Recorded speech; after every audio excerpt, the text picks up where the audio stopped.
সকল শক্তিদেরকে বলবো, আমাদের গণভোটের গণরায় বাস্তবায়ন হয় নাই, আমাদের হাদি হত্যাকাণ্ডের বিচার হয় নাই, জুলাই গণহত্যার বিচার হয় নাই, তার মানে জুলাই এখনো শেষ হয় নাই।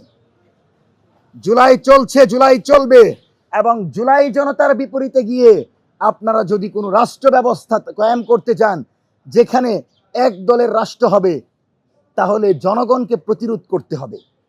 জনগণকে প্রতিরোধ করে যদি এই সরকার ক্ষমতায় থাকতে চায়, তাহলে এই সরকারের বিরুদ্ধেও আমাদেরকে মাঠে নামতে হবে। সেজন্য আজকের এই সংবাদ সম্মেলন থেকে কালচারাল সকল ফ্যাসিস্ট শক্তি, গোষ্ঠী, সংগঠন এবং গণমাধ্যম কর্মী যারা জুলাইয়ের গণহত্যার সাথে জড়িত ছিল, এদেরকে দ্রুত সময়ের ভিতর বিচারের মুখোমুখি করতে হবে। এবং জুলাইকে কেন্দ্র করে যে সকল সাংস্কৃতিক সংগঠনকে বরাদ্দ দেওয়া হয়েছে, সে সকল সাংস্কৃতিক সংগঠনের পূর্বের ইতিহাস পর্যালোচনা করে পুনরায় তাদের জন্য বরাদ্দ নির্ধারণের দাবি জানাচ্ছি। সম্মানিত সাংবাদিক বন্ধুগণ, আজকে আপনাদেরকে আরেকটা বিষয় বলতে চাই। অপসাংবাদিকতার বিরুদ্ধে আমরা নতুনভাবে সিদ্ধান্ত নিতে চাই। যে অপসাংবাদিকতার মাধ্যমে প্রথম আলো এবং ডেইলি স্টার জঙ্গিবাদের নাটক করে হাজার হাজার নিরহ আলেমকে ফাঁসির দড়িতে ঝুলিয়েছে, হাজার হাজার আলেমকে যাবজ্জীবন আয়নাগর দিয়ে জীবনটাকে তছতছ করে দিয়েছে, সেই ডেইলি স্টার এবং প্রথম আলোর বিরুদ্ধে বাংলাদেশপন্থী সাংবাদিকদেরকে জেগে উঠতে হবে।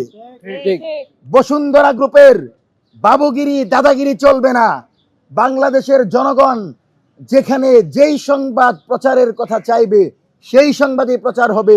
বসুন্ধরা যদি মনে করে জুলাইকে প্রশ্নবিদ্ধ করে, জুলাইকে কটাক্ষ করে তারা বাংলাদেশে বিজনেস করবে, তাহলে তাদেরকে 5ই আগস্টের কথা মনে করিয়ে দিব, যেদিন বসুন্ধরা গ্রুপের একজনকেও খুঁজে পাওয়া যায় না। সুতরাং যদি আবারও এই সরকারের সুসময়ের বন্ধু সেজে বসুন্ধরা গ্রুপ হাসনাতের বিরুদ্ধে, জুলাইয়ের বিরুদ্ধে, জুলাইয়ের সকল নেতৃবৃন্দের বিরুদ্ধে যদি লাগাতার এর ধরনের কর্মকাণ্ড করতে থাকে, তাহলে আমরা বসুন্ধরা গ্রুপের সকল সংবাদ মাধ্যমের বিরুদ্ধে আন্দোলন নামতে বাধ্য হব। সুতরাং আমাদেরকে মোকাবেলা করার চেষ্টা করবেন না, সংখ্যায় নয়, জনগণের জনমতের ভিত্তিতে আমরা আজকে এখানে বসছি।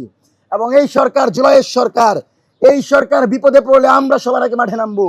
কারণ আওয়ামী লীগ, ছাত্রলীগ, স্বেচ্ছাসেবক লীগের সন্ত্রাসী কর্মকাণ্ডের বিপরীতে এই সরকারকে রক্ষা করার দায়িত্ব বাংলাদেশের জনগণের, বাংলাদেশের জুলাইয়ের সকল সংগঠনের। সুতরাং তারেক রহমান যদি মতি মাহফুজের বিরুদ্ধে পদক্ষেপ নেয়, জুলাই বিরোধী সকল সাংবাদিকদের বিরুদ্ধে পদক্ষেপ নেয়, তাহলে আমি মনে করি তারেক রহমান জনগণের সমর্থন পাবেন।